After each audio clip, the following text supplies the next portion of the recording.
dikasihi Tuan Imam kita, yang dikasihi Tuan Bilal, yang dikasihi muslimin dan muslimat ahli jemaah Masjid Sengkurung yang dikasihi Allah Subhanahu wa taala.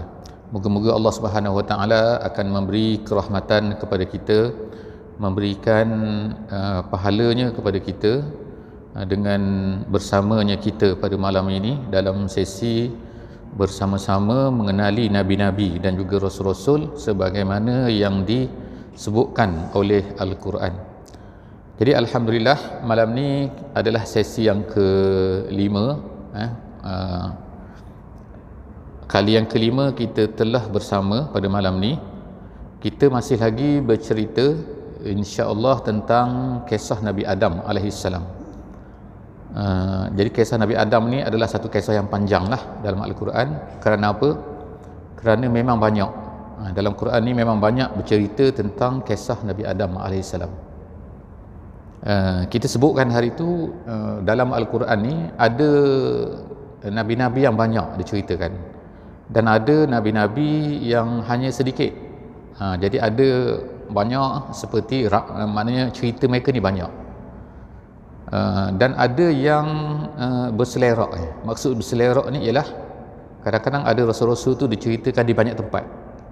Dalam Al-Baqarah ada, dalam Al-A'raf ada, dalam Isra ada, dalam Ar-Rum ada, dalam Asy-Syu'ara ada. Dan ada kisah-kisah Nabi-Nabi ni diceritakan di satu tempat sahaja, tapi panjang. Seperti kisah Nabi Yusuf AS. Nabi Yusuf diceritakan oleh Allah Subhanahu Wa Taala dengan panjang lebar, daripada kecil sampailah kepada baginda hampir ke hujung-hujung hayat baginda, iaitu dalam surah Yusuf. Jadi kita ambil permulaan kita ni masih lagi tentang Nabi Adam alaihissalam. Pada minggu lepas kita telah melihat tentang kejadian Nabi Adam. Kejadian bagaimana Nabi Adam tu diciptakan, dan kemudian tu apakah sifat-sifat ataupun perkara-perkara yang memang ada pada sifat Nabi Adam dan juga pada manusia. Kita telah tengok hari itu, dan pada hari ini insya-Allah kita akan tengok kisah Adam dan juga Iblis. Nabi Adam kisahnya dan juga dengan Iblis yang belum lagi kita ceritakan pada minggu lepas. Jadi yang pertama sekali ialah Allah Subhanahu Wa Taala. Apabila Allah Taala menciptakan Nabi Adam alaihissalam, kemudian Allah Taala meminta kepada Iblis, kepada malaikat seluruhnya supaya sujud kepada Adam. Jadi sujud ini bukannya sujud, ulama kata bukannya sujud kerana sujud. Kerana sujud ni manusia ni tidak dibenarkan untuk sujud kepada selain daripada Allah Subhanahu Wa Taala. Nabi sallallahu alaihi wasallam pernah berkata, Nabi kata, kalaulah aku ni dibenarkan untuk memberi kebenaran kepada manusia ni sujud sesama mereka, orang yang pertama sekali yang aku akan suruh sujud ialah isteri kepada suaminya. Maknanya ramai manusia ni, Nabi SAW sebut dalam hadis yang lain, ialah ramai perempuan masuk neraka kerana tidak taat kepada suaminya. Orang perempuan mudah yang nak masuk syurga kalau dia taat kepada Allah, taat kepada Rasul, taat kepada suami. Dah. Orang lelaki panjang cerita. Orang lelaki kalau tak cari nafkah untuk isteri, tak jaga isteri dengan baik, tak ajar isteri, masalah, dosa. Jadi maknanya orang lelaki ni banyak tanggungjawab. Bila kita terimalah aku terimalah nikahnya, itu kan. Jadi orang sebelah pun kata apa, sah lah. Sah imam tu sah tu maknanya apa? Maknanya susah. Susah lah lepas ni tu jaga. Iaitu apa? Kena cari nafkah, kena kena ajar isteri kalau tak pandai. Sebab itulah kalau isteri tak tahu agama, yang bertanggungjawabnya ialah suami. Kalau dulu ayah dia wali, tapi bila dah kahwin suami. Jadi sebab itulah suami ni kena ajar kepada isteri. Jadi kalau suami itu tak tahu, macam mana nak ajar isteri? Nak ajar fardu ainnya, nak ajar apanya kan? Nak ajar agamanya, nak ajar Qurannya, nak ajar isi Qurannya. Macam mana nak ajar kalau suami itu tak tahu juga? Jadi sebab itulah suami ni kena belajar. Jadi zaman Nabi dulu macam tu. Jadi sebab itulah Nabi SAW berkata, kalaulah dibenarkan dibenarkan manusia ni sujud kepada manusia, maka nescaya yang pertama sekali aku minta sujud ialah isteri kepada suaminya. Maknanya tanda tu bukan sujud filem tu sujud filem tu minta maaf kan, sujud kaki tu itu mengarut ni, tak boleh. Jadi maknanya sini ialah sujud ni tak boleh. Sujud daripada manusia kepada manusia adalah haram. Jadi ulama kata sehingga kan kalau kita tunduk melebihi daripada sampai kepada hak rokok pun tak boleh. Jadi kalau nak sujud, nak tunduk-tunduk macam Jepun tu, hai tu, tu boleh lah sekadar kepala tu, tanda hormat ke tanda apa kan, style Jepun. Tapi kalau sampai rokok tak boleh kepada manusia. Jadi kalau nak sujud tu nak turun sikit-sikit je, tanda hormat. Jadi Allah Subhanahu Wa Taala menyuruh malaikatnya, wa iz qulna lil malaikati isjudu li Adam fasajadu illa iblis. Jadi berlakulah peristiwa ini yang kita sebutkan bahawa sebelum daripada ni iblis tidak mahu sujud kepada Adam. Kenapa tak mahu? Aba tu maknanya enggan, maknanya tak say, Kelantan tu tak say, makna tak mahu, I don't want to sujud. Kerana apa? Dia bukan hanya tidak mahu sujud. Tidak mahu sujud tu maksiat, tapi ada satu lagi selepas daripada tu Allah Subhanahu Wa Taala sebut, iaitu wastakbara. Jadi wastakbara tu artinya adalah takabur. Jadi manusia ni kadang-kadang dia buat maksiat kepada Allah Subhanahu Wa Taala. Tapi buat maksiat ni itu baru aba. Allah Taala suruh sembahyang. Allah Taala minta kita 5 kali satu hari. Allah Taala minta kepada kita puasa. Allah Taala minta ini itu macam-macam. Allah Taala minta daripada kita, tiba-tiba kita tak buat. Itu nama dia aba. Tapi aba tu sahaja tak berat lagi. Masih lagi bukan okey tapi maksudnya ialah tidaklah sampai kepada tahap yang melampau lagi. Yang melampaunya apabila wastakbara, takabur. Nabi sallallahu alaihi wasallam kata dalam hadis dia, la yadkhulul jannah man kana fi qalbihi habbatu khardalin min kibrin. Nabi kata tak akan masuk syurga sesiapa yang ada di dalam hatinya satu biji sawi. Tahulah insya-Allah biji sawi. Tahu biji sawi? Biji sawi yang jual kedai tu nama dia biji sawi lah ni. Yang kecil tu bagi orang Arab tak adalah itu yang paling kecil ni. Jadi kalau orang ada perasaan biji sebesar biji sawi takabur, maka dia tak akan masuk syurga. Jadi sebab itulah kena orang nak masuk syurga ni kena bersih. Bersih itulah nama dia, kena bakar dulu dalam neraka. Jadi kena bersihkan dulu. Jadi cara nak hilangkan dosa kita ni ada dua. Yang pertamanya ialah dengan maghfirah daripada Allah Subhanahu Wa Taala. Maknanya kalau Allah Taala ampun, dia akan bersih. Ibarat kain putih kan. Tapi kalau Allah Taala tak bersihkan, bermakna kita akan berjumpa dengan Allah Subhanahu Wa Taala dalam keadaan kita ni bawa dosa. Bila kita bawa dosa, maka sebab itulah kita ni perlu dibakar dulu dalam neraka, masuk neraka dulu. Bila dah bersih barulah masuk syurga. Maknanya tak boleh masuk walaupun kita ni orang beriman. Jadi tetapi selagi mana orang tu beriman, dia tak akan ada takabur ni. Sebab takabur ni sifat syaitan, sifat iblis. Jadi insya-Allah moga-moga kita Allah Subhanahu Wa Taala selamatkanlah kita daripada perasaan takabur ni. Jadi jaga-jaga. Jadi Nabi sallallahu alaihi wasallam kata al-kibru, apa dia? Kibru ni dua perkara. Kibru ni ialah batarul haq wa ghamtun nas. Nabi kata ada dua perkara. Kibrun, takabur ni. Takabur ni ada sahabat tanya Nabi sallallahu alaihi wasallam, aku ni suka pakaian cantik, aku suka kasut cantik, aku suka semua cantik-cantik lah. Adakah itu takabur? Nabi kata tak, itu bukan takabur. Takabur tu ialah batarul haq nombor satu, dan yang kedua ialah ghamtun nas. Apa dia? Maksud dia ialah menolak perkara yang betul. Itu takabur. Nabi mengikut definisi Nabi, mengikut takrif Nabi. Yang pertama batarul haq, maknanya apa yang betul tolak. Sebab apa? Sebab mungkin tak ada kepentingan untuk dia, mungkin dia tak dapat faedah untuk dia, mungkin menjatuhkan dia dan sebagainya, maka ditolak walaupun benda itu betul. Jadi orang yang tolak kebenaran, maka itu adalah nama dia al-kibru. Itu yang pertama. Yang kedua, Nabi kata ghamtun nas. Ghamtun nas ni maknanya ialah pandang orang lain ni rendah. Apa dia? Ini ada pada ni. Pada iblis ni ada dua-dua ni. Apa? Nombor satu, kenapa dia tak nak sujud pada Adam?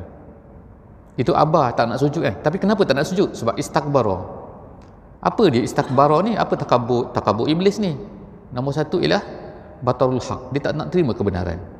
Tu yang keduanya ialah ghamtun nas, dia merendahkan Adam. Kenapa Allah Taala kamu tak nak sujud pada Adam?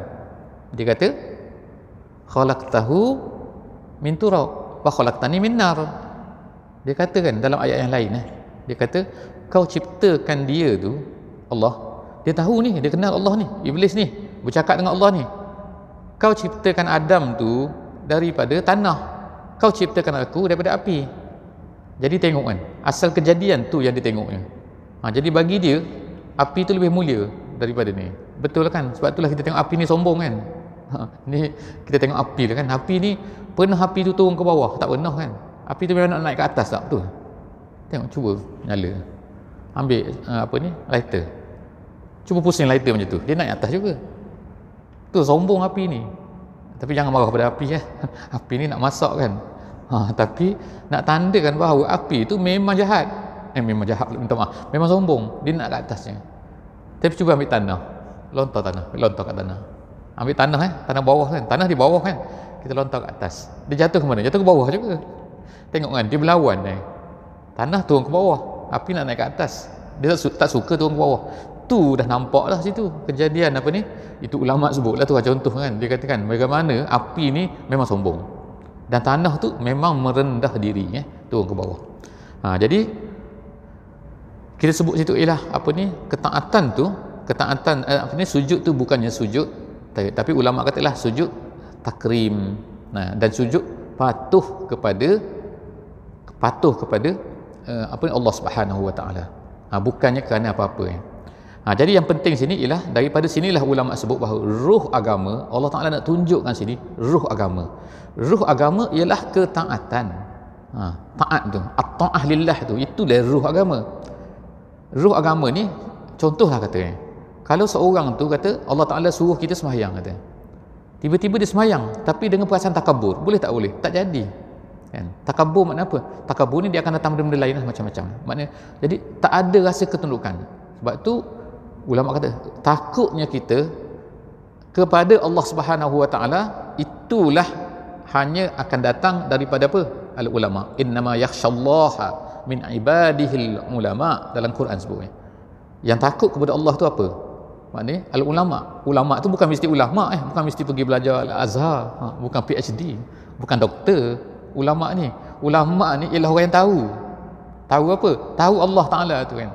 Kalau orang PhD pun, doktor pun belajar Azhar belajar mana lagi nak katanya belajar hebat lah, Maghribi ke Jordan ke macam-macam mana tak makna belajar Islam mana, tapi kalau tak takut pada Allah makna itu bukan ulama tu. Ulama tu orang yang al-ulama, orang yang kenal Allah Subhanahu Wa Taala. Dia tahu siapa Allah tu, siapa dia. Itulah dia di sini adalah Allah Subhanahu Wa Taala tunjukkan kepada kita bahawa ruh kepada agama ruh kepada agama ialah takutnya kepada Allah Subhanahu Wa Taala dan tunduk kepada Allah Subhanahu Wa Taala. Habislah cerita iblis tu. Habis satu cerita iblis tu. Tak habis lagi tapi. Kita sebut dulu kenapa iblis ni mesti sujud. Sebab iblis tu tinggal dalam syurga masa tu. Dan dia ni bagaimana tinggal dalam syurga? Kita dah sebut dulu. Dia ni adalah jin, anak jin lah kita kata dulu kan, anak jin. Jadi bila malaikat datang, dia lari semua. Jadi malaikat tu disebutkan ulama tafsir dalam Qurtubi disebut, iaitu dia ambil satu anak jin tu, dia dapat tangkap satu anak jin tu nama iblis, lalu dia bawa balik ke syurga, tinggal di syurga. Hari-hari dia tengok malaikat tu sujud kepada Allah, dia tengok malaikat tu menyembah Allah Ta'ala, jadi dia pun ikut sekali. Tapi malaikat dijadikan daripada cahaya, dia dijadikan daripada api, jadi dia tetap sombong. Sombong dia tu terbongkar, terselah, nampak jelas timbul. Sebelum tu tak timbul sebab tak ada masalah tak ada masalah dalam syurga ni. Maknanya semua benda okey, no problem. Tapi bila sampai satu benda, tiba-tiba datanglah makhluk baru. Makhluk baru nama dia Al-Insan, Adam ni. Jadi sebab tak nak sujud, jadi dia pun dicela oleh Allah Subhanahu Wa Taala. Jadi apa Allah Subhanahu Wa Taala sebut pada dia selepas daripada tu? Fakhruj innaka minas saghirin. Allah Taala kata, fakhruj innaka minas saghirin, keluar kau sekarang wahai iblis daripada syurga ni, kau telah menjadi orang-orang yang saghir. Saghir itu makna kecil, maknanya hina lah, maknanya kan hina. Tapi sebelum daripada dia ni keluar tu Kita ingat sini bahawa iblis ni dia ni bercakap dengan Allah ni. Maknanya iblis ni dia kenal Allah Taala. Iblis ni bukan macam kita Kita ni tak pernah tinggal dalam syurga. Kita ni tak pernah tengok nikmat syurga. Kita tak pernah berjumpa dengan Allah Taala. Tak berjumpa maknanya kita boleh bercakap dengan Allah Taala. Tapi iblis ni boleh bercakap dengan Allah Subhanahu Wa Taala. Tapi dia jahat Dia degil juga Jadi apa dia permintaan dia sebelum daripada dia ni keluar daripada syurga tu? Dia kata apa? Qala rabbi fanzirni ila yaumi yub'atsun. Dia kata, wahai Tuhan, boleh tak aku nak minta satu benda? Jadi kalau ikut dialognya ialah apa kan? Apa benda kau nak minta apa? Dia kata apa? Dia kata fa'anzirni ila yaumi yub'atsun. Dia kata, bagi tempoh kepada aku sehingga hari kiamat. Maknanya dia nak minta kepada Allah Subhanahu Wa Taala supaya dia ni boleh hidup sampai hari kiamat maksud dia kan. Maknanya jangan matikan aku dulu lah kata. Gitu kan. Jadi tak ada atas dunia ni yang tak mati. Yang tak mati. Ada orang kata Nabi Khidir Nabi Khidir yang tak mati lah Nabi Khidir yang kisah tu lah, kisah Nabi Musa tu. Yang jumpa dengan Nabi Musa, lepas tu Nabi Musa cerita-cerita. Jadi ada orang kata Nabi Khidir ni tak mati. Jadi jumhur ulama mengatakan bahawa dia dah mati dah. Sebab apa dia dah mati? Sebab Nabi ada satu hadis Nabi SAW, Nabi pernah cakap, Nabi pernah kata, Nabi kata tidak ada lagi yang akan hidup pada hari ini selepas daripada 100 tahun mesti dia akan mati. Yang hidup pada hari ini selepas daripada 100 tahun nanti dia akan hidup lagi, dia akan mati selepas itu. Jadi betul, selepas daripada Nabi bercakap tu adalah seorang sahabat yang terakhir yang mati. Nama dia Tufail. Dia mati pada tahun 90 lebih kurang 90 Hijrah. Dekat-dekat dengan 190 lebih. Jadi maknanya tak ada dah. Jadi Nabi tu bila bercakap macam tu artinya apa? Siapa-siapa yang hidup pada zaman tu mesti akan mati juga. Termasuklah Khidir tu. Jadi tak adalah maknanya tak ada orang yang hidup dah. Tapi satu saja makhluk yang boleh hidup sebab dia minta kebenaran daripada Allah Subhanahu Wa Taala. Siapa dia? Iblis. Jadi Iblis kata, aku nak hidup, nak minta hidup sampai hari yub'atsun sehingga manusia ni dibangkitkan semula. Jadi Allah Taala tanyalah dia, awak nak hidup ni nak buat apa? Gitu kan. Allah Taala tahu semua apa yang berlaku kan. Cuma Allah Taala nak sebutkan dialog dalam Quran. Jadi Allah Taala kata, dia kata apa? Dia kata fabima aghwaytani la aq'udanna lahum siratakal mustaqim.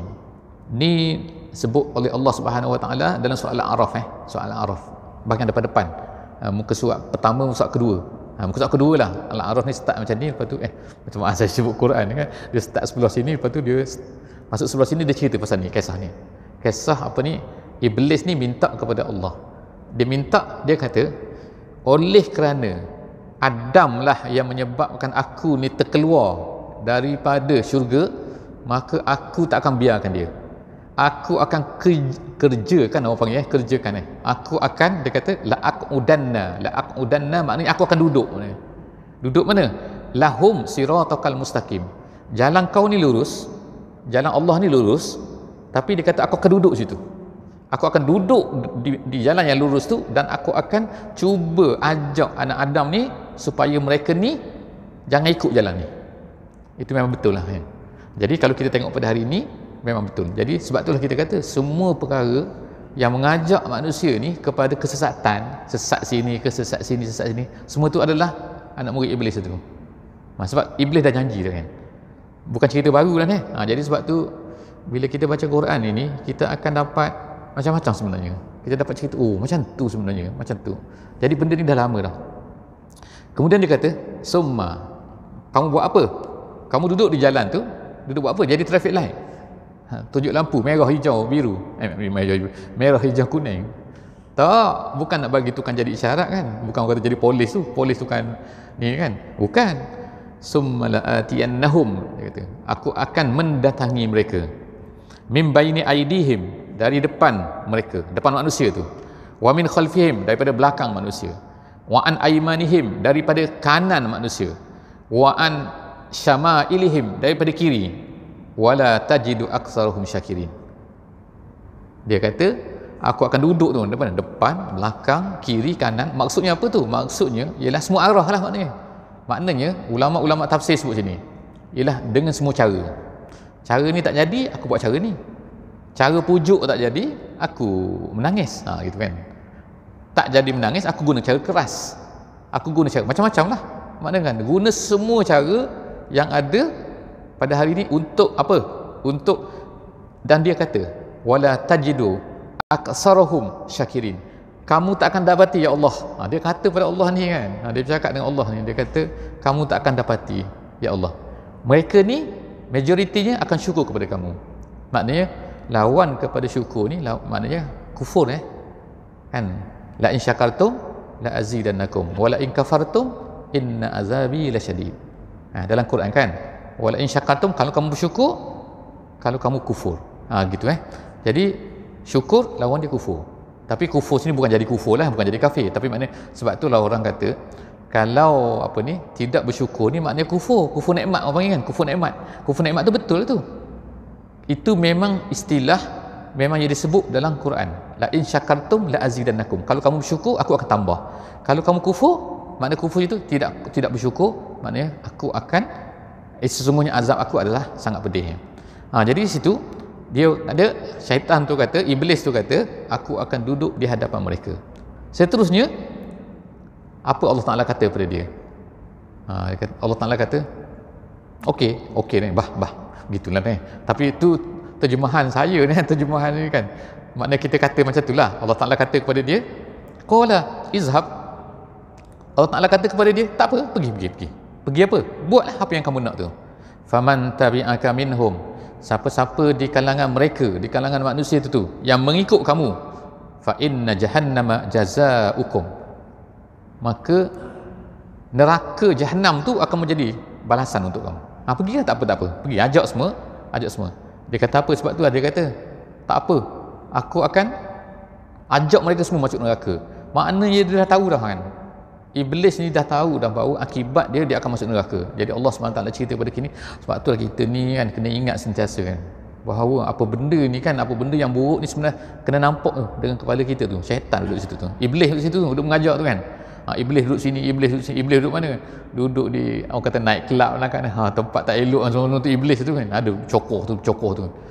Kadang-kadang berupa manusia. Minal jinnati wan nas. Kadang-kadang iblis ni, syaitan ni, dan syaitan maksud saya, syaitan ni adalah daripada jin, minal jin. Kadang-kadang daripada manusia. Wan nas, minal jinnati wan nas. Jadi maknanya bukan jin saja yang menjadi pengikut-pengikut iblis ni. Jadi iblis tu seorang dalam Quran sebut iblis ni seorang. Tapi selepas daripada tu dia telah merekrutkan dalam bahasa rekrut ni. Rekrut anak buah dia. Rekrut ni apa? Perkaderan. Itu kan dalam bahasa Melayu kan. Jadi benda ni membuat sekolah dia maknanya. Itu. Ada sekolah-sekolah akademi dia. Akademi menjadi pengikut iblis. Jadi adalah anak murid dia tu ialah siapa? Ada syaitan. Syaitan maknanya ada jin, minal jinnati. Jadi apa ni yang tak nampak lah kita kan, tapi ada juga manusia yang jadi iblis ni. Jadi daripada sini kita boleh faham lah bahawa sebenarnya dia ni adalah seorang yang sangat mahir. Siapa? Iblis ni seorang yang sangat mahir. Mahir macam mana? Mahir bukan meher. Kalau meher tu lain tak sini kan. Meher tu cemar kotor kan tak?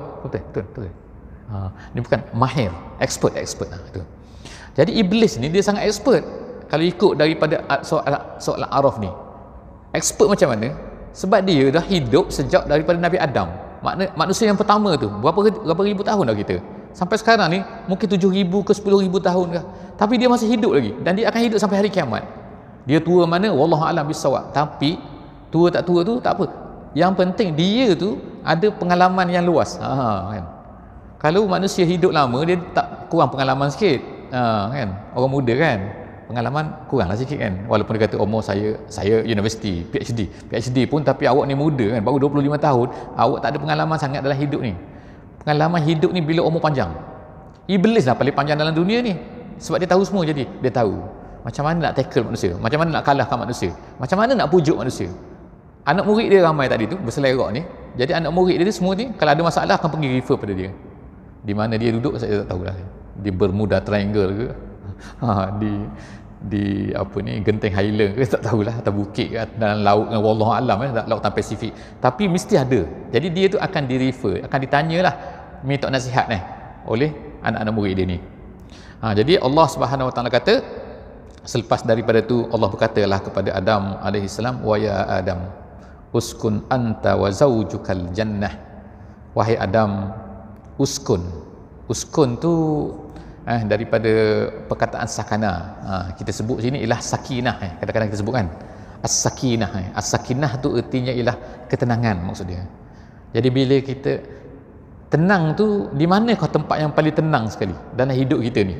Kalau setiap hari lah kan, ialah di rumah lah kan. Rumah tu kita tenang tak? Tenang maknanya Allah sampai rumah dah, alhamdulillah. Pergi ke Miri dulu pergi ke Miri balik, sampai rumah juga pukul 10 malam kan, rasa tenang kan. Lepas tu boleh tidur. Kalau duduk rumah orang tenang tak? Duduk hotel tak sama dengan rumah tak? Hotel kan, duduk sekejap. Lepas tu rumah paling tenang sekali, walaupun buruk walaupun busuk ke apa kan, tapi tenang kan. Jadi sebab itulah rumah tu nama dia maskan. Nama dia dalam bahasa Arab, nama dia nombor satu, nama dia baitun. Baitun tu maknanya malam, maknanya tempat bermalam maknanya baitun tu. Kalau maskan, tempat tinggal. Tempat tinggal, jadi maknanya tempat apa? Tempat orang tenang, daripada sakinah. Jadi baitun sebab malam, biasa malam orang balik ke rumah.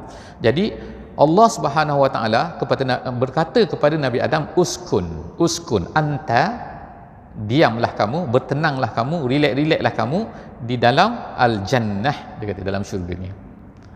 Okey, cuma Allah SWT sebutkan kepada kepada Adam dan juga Hawa ni, kamu duduk dalam syurga ni, kalau ikutnya maknanya masya-Allah kan.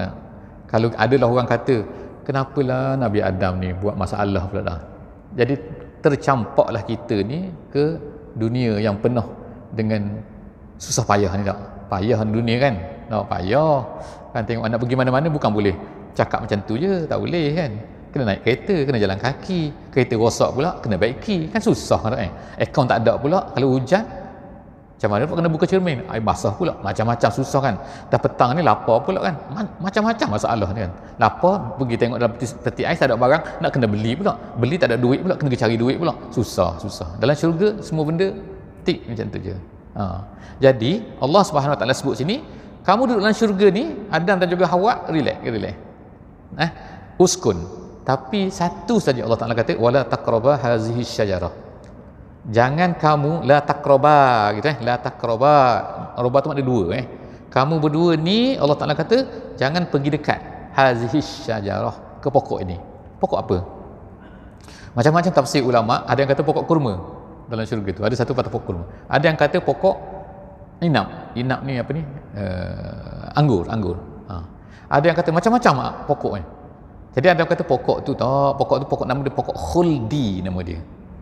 Bukan nama dia pokok khuldi. Khuldi tu makna dia ialah pokok yang kekal. Gitu. Sebab iblis nanti datang, dia kata apa? Dia kata dam. Pergilah. Kau tahu tak sebab apa Tuhan tak bagi makan pokok tu dan dam jadi dia kata tak tahu.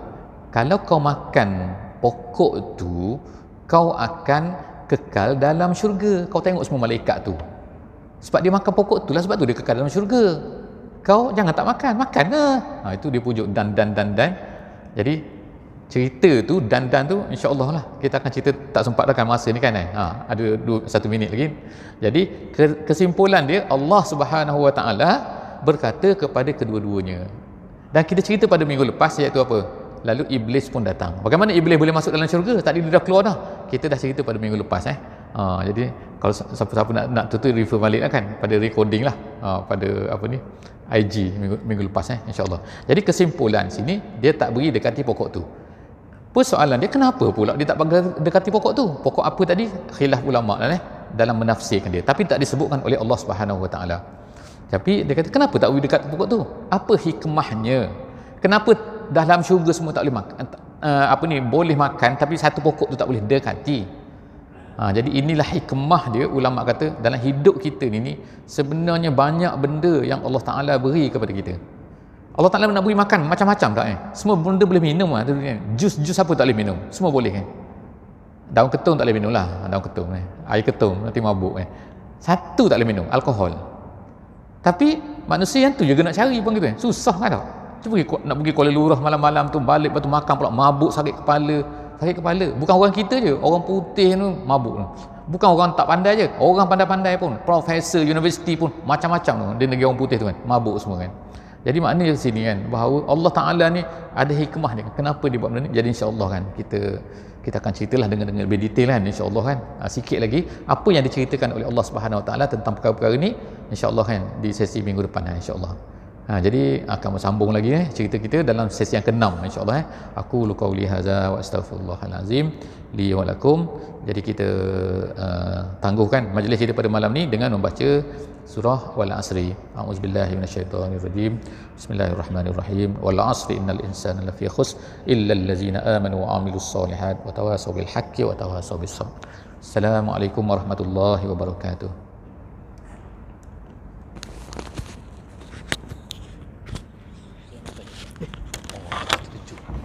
Itu ada pernah Iblis bertanya pada Rasulullah apa makanannya? Makanan iblis. Bertanya pada Allah Taala, ya Allah Taala, sisa manusia, benar tak sisa? Apa yang disisa oleh manusia? Apa sisa manusia? Ada tak? Ada. Ada Iblis tanya. Dia tanya pada Allah, apa makanan dia? Ya, Jadi, sisa anak pertama. tapi tak dalam Quran. Tapi ada. Ada lah dia tanya. Terus tak? Dan juga ada lagi macam-macam lagi. Macam orang kita ni makan Baik, tulang-tulang. dia makan, kita tak baca bismillah dia makan. Ada tu yang kita buang di sawah tu makanannya. Betul. Sesuatu disembunyikan dibungkus Betul. Terima kasih. Ustaz.